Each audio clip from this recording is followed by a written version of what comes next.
Hello दोस्तों, good morning. कैसे आप सब? आशा करता हूँ बहुत अच्छे होंगे। आज है मैक्लॉयडगंज में। अब चल रहे हैं हम लोग वाकसू फॉल देखने। अरे है पीछे हमारे दोस्त है, आ रहे हैं साथ में। बताओ भाई, होटल कैसा था? एकदम शानदार रिजॉर्ट अपना। अब हम लोग चल रहे हैं, देखते हैं वाटरफॉल कैसा लग रहा है। जैसा होगा आप लोग को बताते रहेंगे। फिलहाल हम लोग भागसूनाग टैक्सी स्टैंड पे पहुंच गए हैं और यहीं से भागसूनाग वाटरफॉल जाने का रास्ता है। हम लोग अपने होटल सुबह चले हैं। चलिए ब्रेकफास्ट कर लेते हैं। हमने ब्रेकफास्ट में पराठा और चाय लिया है। चलिए अपना ब्रेकफास्ट कंप्लीट करने के बाद अब हम लोग वाटरफॉल यानी झरने की तरफ चलते हैं। झरने की तरफ आप जो ही आगे बढ़ेंगे आपको रास्ते में ही भागसूनाग का प्राचीन मंदिर दिखाई पड़ेगा। हम लोगों ने वन डे में ही मैक्लॉयडगंज और धर्मशाला के बेस्ट टूरिस्ट प्लेस को कवर करने का प्लान किया हुआ है और आप लोग हमारे साथ बने रहिए, जिससे आप लोग भी मैक्लॉयडगंज या धर्मशाला घूमने आए तो आसानी से पूरी अच्छी तरीके से सभी प्लेसेस को घूम सके। फिलहाल हम लोग प्राचीन मंदिर के सामने बने वाटर पार्क में आए हुए हैं। यहाँ भी आप आके 10-15 मिनट घूम सकते हैं, अच्छी फ़ोटो क्लिक कर सकते हैं। चलिए अब झरने की तरफ चलते हैं, जो कि मंदिर के पास से ही रास्ता होकर झरने की तरफ जाता है। वाटरफॉल यहाँ से 500 मीटर दूर है और जिसे हम लोग 30 मिनट में पूरा कर लेंगे। भाई अब हम लोग चल रहे हैं झरने के पास। हम भी हैं, सभी लोग हैं साथ में। और वो दिखा देना मैं दिखाता हूँ। बैक कैमरा दिखा दे। एक चेंज नहीं हो मिनट पाएगा क्या ऐसे ही रैंडम? नहीं, चेंज नहीं हो पाता है। वो देखिए पीछे। वाटरफॉल की तरफ जाते वक्त रास्ते भर आपको छोटी छोटी दुकानें देखने को मिल जाएंगी, जहाँ पे आप कोल्ड ड्रिंक, चिप्स वगैरह ले सकते हैं और वहाँ कुछ टाइम रेस्ट भी कर सकते हैं। और यहाँ का पानी इतना चिल्ड रहता है कि रेफ्रिजरेटर की भी ज़रूरत नहीं पड़ती है। पॉइंट बना रखी है। वाटरफॉल यहीं से है ना? वो वाटरफॉल ही तो आ रहा सामने से। वही है, पहले बहुत आता था, अब थोड़ा हल्का हो गया। वाटरफॉल जाते वक्त आप थोड़ा सावधान भी रहे, क्योंकि छोटे बड़े पहाड़ काट काट के रास्ते बनाए हुए हैं, इसलिए अप एंड डाउन में थोड़ी मुश्किल आ सकती है। इसलिए थोड़ा सी सावधानी से आप आसानी से इन सब रास्तों पर चल सकते हैं।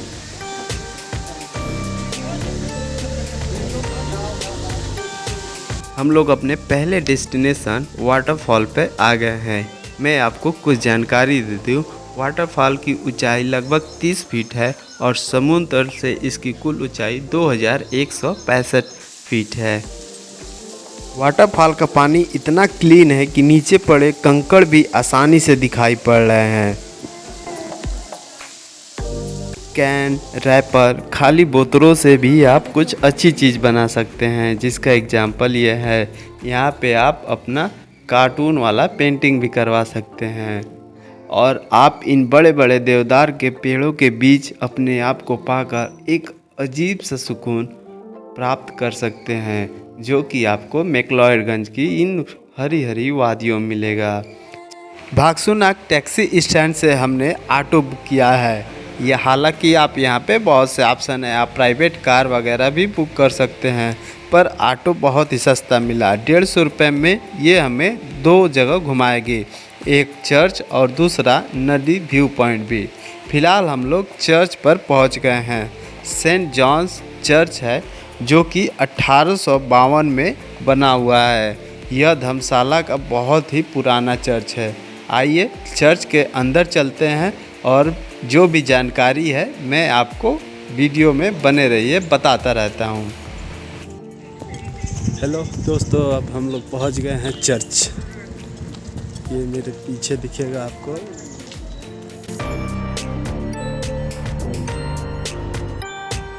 सेंट जॉन चर्च के बारे में आपको कुछ मज़ेदार बातें बता दूँ। यह कांगड़ा रेंज में आता है और 1905 में कांगड़ा में एक बहुत ही ज़ोरदार भूकंप आया हुआ था, अर्थक्वेक। उसमें लगभग 20,000 लोगों की मृत्यु हुई थी और बहुत बड़ी बड़ी और अच्छी इमारतों को बहुत नुकसान हुआ था। लेकिन उस अर्थक्वेक में भी इस चर्च को कुछ नहीं हुआ।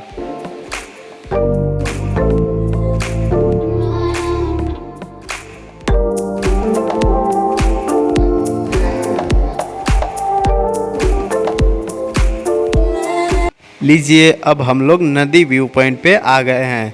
चलिए यहाँ के कुछ व्यूज़ का मज़ा लेते हैं और फिर यहाँ से हमें टैक्सी स्टैंड जाना है और वहाँ से टैक्सी लेकर हम नीचे उतरेंगे धर्मशाला और धर्मशाला के कुछ बेहतरीन प्लेसेस को कवर करेंगे। फ़िलहाल हम लोग नदी व्यू पॉइंट पे रुके हुए हैं। नदी व्यू पॉइंट पे कुछ करने को खास है नहीं। यहाँ पे आप शॉपिंग कर सकते हैं और व्यू का आनंद ले सकते हैं। बहुत से होटल रिकमेंड करेंगे कि आप नदी पे ले लीजिए, लेकिन मैं कहूँगा आप मैक्लॉयडगंज में ही होटल लीजिए। आप इंजॉय करिए नदी व्यू पॉइंट।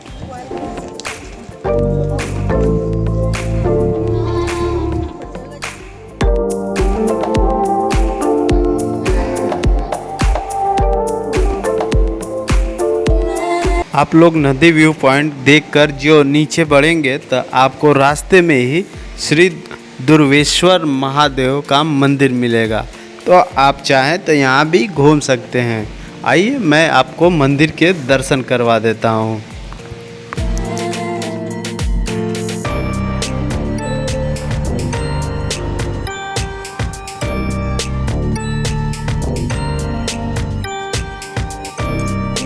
मात्र 20 से 30 सीढ़ियाँ चढ़ने के बाद आप मंदिर के प्रांगण में आ जाएंगे और यहाँ आप चाहें तो कुछ देर विश्राम भी कर सकते हैं, पूजा अर्चना कर सकते हैं। और सबसे अच्छी बात है कि यह मंदिर आपको बगल में ही डल लेक के पास में ही मिल जाएगा। जो ऊपर से व्यू दिख रहा है यह डल लेक का है। चलिए पास से दिखाता हूँ। जब हम लोग मैक्लॉयडगंज आए हुए थे तो यहाँ बहुत से लोगों ने हमें डल लेक के बारे में भी बताया कि आप वहाँ भी जा सकते हैं और घूम सकते हैं। लेकिन यहाँ आने के बाद आपको निराशा के अलावा कुछ नहीं मिलेगा। है तो बहुत अच्छा प्लेस, पर पानी ना होने की वजह से पूरा सूखा हुआ है और जिससे यहाँ बोट भी दिखाई पड़ रहे हैं, लेकिन जब तक आप पानी ना हो तो बोट भी बेकार ही है। तो यही है। हालांकि नज़ारा का यहाँ बहुत ही शानदार है। चलिए यहाँ से आगे चलते हैं और देखते हैं हम कहाँ पहुँचते हैं।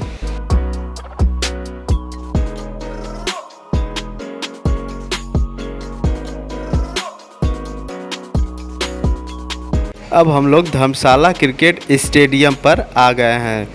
यहाँ एंट्री फीस की बात करें तो 30 रुपये पर पर्सन का टिकट चार्ज लगता है और फिर आप इंटर करिए क्रिकेट स्टेडियम के अंदर। बहुत ही सिंपल प्रोसेस है। चलिए क्रिकेट स्टेडियम के अंदर चलते चलते स्टेडियम के बारे में कुछ जानकारी दे दूँ। यह स्टेडियम 2003 में बनकर तैयार हो गया था, जिसकी कैपेसिटी दर्शकों की बता दें 27,000 के करीब है।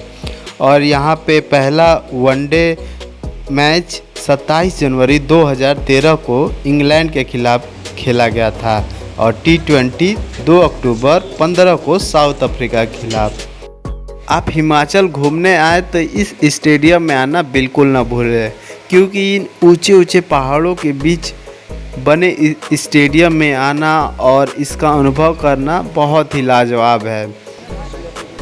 अभी तक आप लोगों ने मेरे चैनल को सब्सक्राइब नहीं किया तो रेड बटन को दबाकर सब्सक्राइब कर लीजिए और वीडियो अच्छी लगी तो लाइक करना बिल्कुल ना भूलिएगा। चलिए मैं इसी कड़ी में आगे ले चलता हूँ अगले युद्ध संग्रहालय की तरफ, वार मेमोरियल, जो कि धर्मशाला में ही है और क्रिकेट स्टेडियम के ही पास में ही है। यहाँ टिकट की बात करें तो 20 रुपये पर पर्सन रहता है।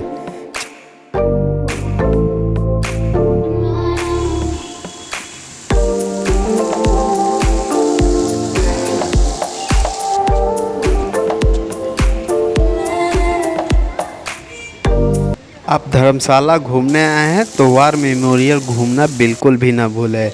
यहाँ पे बहुत अच्छी अच्छी चीज़ें आपको दिखाई पड़ेंगी जो कि जंग में यूज की गई हैं। हम लोग आखिरी पॉइंट टी गार्डन घूमने आए हुए हैं। कांगड़ा रेंज में धर्मशाला में यह टी गार्डन बहुत ही फेमस है और बहुत अच्छी तरीके से मेंटेन किया गया है। दिन ढलने को है और रात होने वाली है। जल्दी से यहाँ से निकलना होगा क्योंकि बहुत से लोगों ने बताया कि यहाँ रात में भालू आते हैं। पूरे चाय के बागान। रास्ते में कुछ लोग टहल रहे थे, उन्होंने बताया कि आप आगे चले जाइए, आपको टी फैक्ट्री भी मिल जाएगी। तो हमने सोचा आए हैं तो टी फैक्ट्री भी घूम लेते हैं। अंदर गए तो वहाँ पे उन्होंने हमें बताया, दिखाया और कहा कि आप अंदर जाके टी फैक्ट्री भी देख सकते हैं। आइए कुछ झलकियाँ आपको टी फैक्ट्री की दिखाते हैं। यहाँ पे मशीनें हैं और बहुत सी चीज़ें।